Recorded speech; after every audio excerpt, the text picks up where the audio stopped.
کہ مودی صاحب جو ہیں وہ ہندوتوا کے ایجنڈے پر عمل پیرا ہیں، کبھی انہوں نے اس بات کو چھپایا نہیں ہے، ٹھیک ہے نا. اس لحاظ سے مطلب ہے کہ وہ جو بھی کر رہے ہیں وہ اپنی بقول ان کے اپنی قوم کے لیے کر رہے ہیں، اس کو کہتے ہیں نا بالادستی دلانے کے لیے کر رہے ہیں.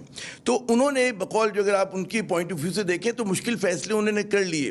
کشمیر کے حوالے سے انہوں نے غیر روایتی اقدام اٹھایا، اسٹیٹس کو توڑ دیا. اب جو ہے ان کو اس کے اثرات سے نمٹنا ہے. اور بھارت جیسی جو کہتے ہیں نا بڑی ریاست جس کو کہا جاتا ہے، دنیا اب الزام لگاتی ہے اس پہ کہ جی سب سے بڑی ڈیموکریسی ہے، معاشی لوگوں کے ان سے وہ ہیں بہت زیادہ رشتے ناتے ہیں، تو ان کے لیے ممکن نہیں ہے. مطلب یہ چیز ممکن آپ کو نہیں لگتی کہ ہو جائے گی؟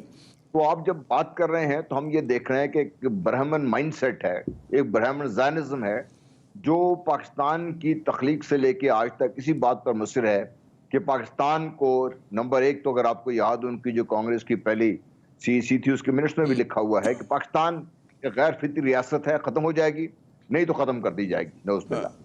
تو یہ بڑا واضح ان کے ذہن میں ایک پیغام تھا. پھر جب کشمیر بھارت کو دے دیا گیا، 2 مسلم میجورٹی ڈسٹرکٹس پاکستان سے علیحدہ کر کے، اس کے بعد تو پھر ہمیں کوئی شک رہ نہیں جانا چاہیے تھا کہ ان کے اور دوسری جو طاقتیں ہیں اس دنیا میں ان کے عزائم کیا ہیں. بہرحال اب جس سٹیج پر اس وقت ہم کھڑے ہیں، مودی صاحب کو جو ایجنڈا دیا گیا ہے وہ اس پر پوری طریقے سے عمل پیرا ہے، اسے پیچھے ہٹ نہیں سکتے. انہوں نے اپنے آپ کو ٹوٹلی کمٹ کر دیا ہے ایک خاص نظریے کے تحت. وہ جو برہمن زائنسٹ کی میں بات کر رہا ہوں، اسے پیچھے ہٹنا ان کے لیے ممکن نہیں ہے. مسئلہ یہ ہے کہ کیا پاکستان اس چیز کو سمجھ رہا ہے؟ کیا ہم بحثیت قوم اس خطرے کو بھانپ رہے ہیں؟ اور اس خطرے کی جانب جب میں اشارہ کرتا ہوں، کیا ہم اس کے لیے تیار بھی ہیں بحثیت قوم؟ یہ وہ سوال ہے جو ہمیں پوچھنے کی ضرورت ہے. کشمیر میں جو ہوا 5 اگست کو میرے لیے سرپرائزنگ نہیں تھا، کیونکہ میں کافی عرصے سے آپ کو بھی یاد میں لکھ رہا ہوں کہ یہ چیزیں ہونے کو جا رہی ہیں، اس پاکستان کو خطرات بڑھ رہے ہیں دن بدن. اب تو بہرحال ایک real and present danger Pakistan کے سامنے ہے. کبھی مودی نے یا اس کی جو وہ ہے چھپایا نہیں انہوں نے اپنے عزائم کو. انہوں نے اپنا جو بھی وہ تھا پلان، منصوبہ جو تھا، اس کو دنیا کے سامنے پیش بھی کرتے رہے. تو اگر اس میں کوئی مطلب تعجب نہیں ہونا چاہیے کہ اگر ان کی میجورٹی جو ہے وہ اس چیز کو سپورٹ بھی کری، اور ہمیں نظر آ رہا ہے کہ جو انتخابات کی وہ ہے. کیا آپ کو لگتا ہے کہ نہرو صاحب جو ایک زمانے میں سب سے بڑے رہنما سمجھے جاتے تھے بھارت کے، مودی ان کو سرپاس کرنے جا رہے ہیں؟ مطلب ہے جو کچھ ان کے عزائم ہے، جس طرح سے وہ ہندوتوا کے ایجنڈے پر عمل پیرا ہیں، یہی کام نہرو صاحب بھی جو کیا کرتے تھے وہ بڑا مطلب ہے کہتے ہیں چھپ چھپا کے کرتے تھے، سیکولر نعرے کے ایک ونیئر کے اندر کیا کرتے تھے، لیکن ان کے بھی مقاصد یہی ہوتے تھے. لیکن یہ تو بالکل ایک ننگی ایک کہتے ہیں نا جاہریت ہو رہی ہے. تو اس لحاظ سے آپ سمجھتے ہیں کہ کل کو یہ زیادہ بڑے لیڈر ہوں گے، یہ ڈیفائننگ رہنما ہوں گے بھارت کے؟ جی دیکھیں، جس طرح سے مودی اس وقت ہندوستان میں کرتا آ رہا ہے، جو اس نے کہا وہ اس نے کیا. جہاں تک ہندوستان کی بات ہے، جو ایجنڈا لے کر وہ آیا، وہاں پر اس نے رام مندر بنانا تھا. آج اس نے رام مندر کی بنیاد رکھی. وہ اس نے الیکشن میں وعدہ کیا تھا. اس نے وعدہ کیا تھا کہ کشمیر کے اندر 370-35 ختم کروں گا.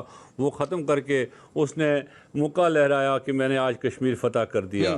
اس نے آج رام مندر کے آج کے دن، جب کشمیر کے اندر لاک ڈاؤن کو، اسکام ڈاؤن کو، سیج کو 1 سال ہو رہا تھا، کشمیری لوگ 1 سال سے محصور تھے، آج ہی کا دن اس نے چنا رام مندر کی بنیاد ڈالنے کے لیے.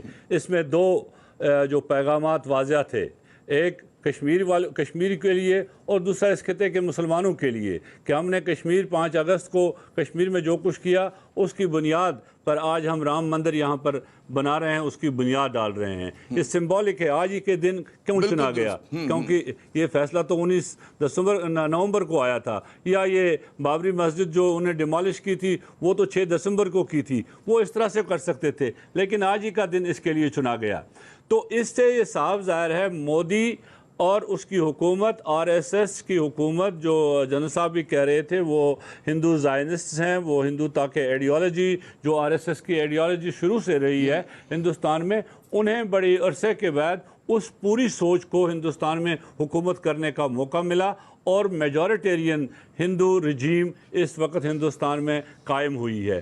ایک تجزیہ آج کا تھا، آج کے ایک رسالے میں تھا، جس طرح سے مودی اپنے جو آج اس نے کیا، رام مندر کی بنیاد ڈالی، جو چیزیں اس نے کی، اور وہ کہہ کر اپنے ان جو اس نے کیا اس پر ڈٹ جاتا اور کھل کر کہتا ہے میں نے یہ کیا، اسے کوئی شرم محسوس نہیں ہوئی۔ دنیا نے کہا کہ ہندوستان انٹالرنٹ ہو گیا ہے، دنیا کے اخبارات نے لکھا کہ ہندوستان میں یہ ہندو انتہا پسندی بڑھ رہی ہے، لیکن کسی جگہ وہ کمزور نہیں پڑا، وہ آگے بڑھتا گیا۔ ابھی ایک تجزیہ آج تھا، اگر ایسا ہی رہا، اگر مودی کو چیلنج کسی جگہ نہیں ہوا، جو اس وقت ہندوستان میں کوئی لیڈرشپ ایسی نہیں ہے جو اس کو چیلنج کرے۔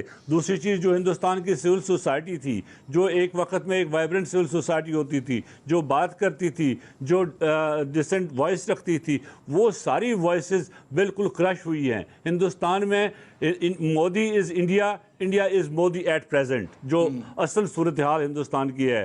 تو کسی نے لکھا تھا اگر یہی صورتحال رہی تو شاید اگلے 2024 میں مودی پریزیڈنٹ آف انڈیا بن کر پھر پریزیڈنٹ پوٹن کی طرح تا حیات پریزیڈنٹ بنے گا، یا جن پنگ کی طرح تا حیات پریزیڈنٹ بنے گا۔